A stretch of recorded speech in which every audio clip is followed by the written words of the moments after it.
Janedel Cardel nanganganib na baka masibak bilang head coach ng Titan Ultra dahil sa kanyang mali-maling balasahan at kung paano niya pinapaikot ang mga tao. Ang dami ng hinayang sa naging laban nila sa San Miguel dahil wala umanong mga guardian na nakakagawa sana ng penetration sa loob considering na malalaking ang SMB.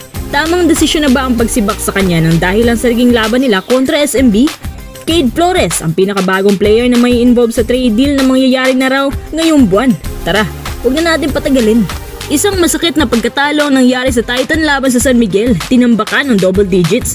Paano ba naman? Kasi tinodo din ito ng San Miguel lalo pat malapit ng eliminations. Minsan nagiging pabor sa isang team yung malaki ang kaalamangan mo sa quotient system.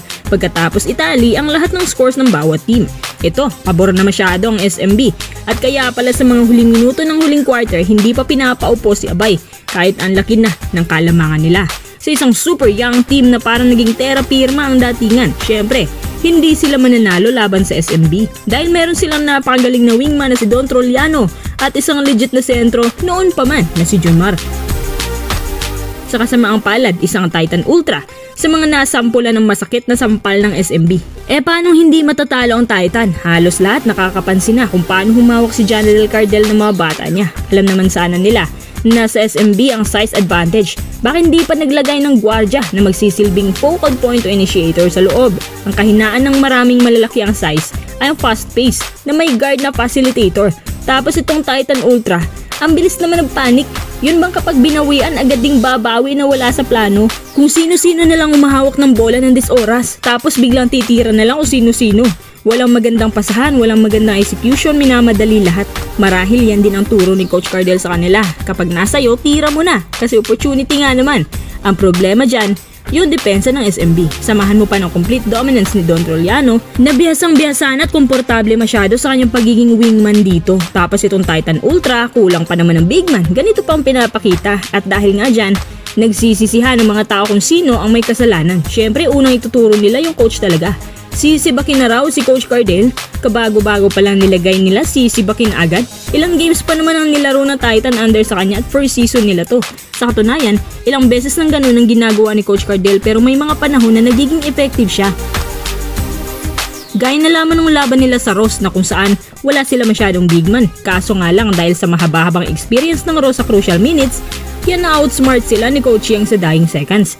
At ang malaking lead nila, napurnada ng up by 1 point loss. Talagang dito sa SMB sila masyadong nagpanic mode na parang pang inter-barangay lang ang laruan. Pero kung papalitan si Coach Cardel, sang-ayon din ako dyan. Pero hindi pa naman agad mangyayari. Kung totoong kompetisyon umano ang habol ng Titan in the first place, hindi si Coach Cardel ang kinuha nila. At kung magsisibak sila, sisibakin na nila agad to, diba? Anyway, para sa inyong mga quiz, dapat na bang sibakin agad si Coach Janedel Cardel?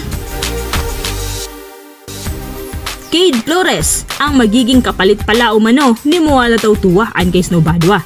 Alam nyo ba na hanggang ngayon desperado para ipakita ni Mo sa SMB na dapat talaga siyang ikip nila? Napansin ko yan sa laban nila kontra Titan Ultra. Sa labang yon para may inoobserbahan din ng SMB coaching staff habang kinukumpara kay Mo. Okay din naman si Flores, mas bata pa at mataas ang kumpiyansa. Ang 6'5 PF na to ay may pagka-Vic Manuel din ng galawan. Masipag din yan. Nagkaka-average siya ngayon ng 7 to 9 points per game habang consistent naman to sa rebounds na 6 rebounds per game. Kung titingnan mong average points niya, parang napaka-humble lang pero napakagaling na role player niyan. Consistent na pambala sa mga imports minsan at mga big man na kahit mas matatangkad pa sa kanya. Si Tautua di hamak mas scorer at nakakatira sa 3-point field. Mas matangkad din siya konti kumpara kay Flores. Kung ako sa SMB, medyo maayos naman si Tautua. Pag-isipan muna nila yan, baka si Flores hindi babagay sa kanila tapos undersize pa. Kung hindi si Flores, sino naman kayang pwede maging kapalit ni Mo Tautua nito?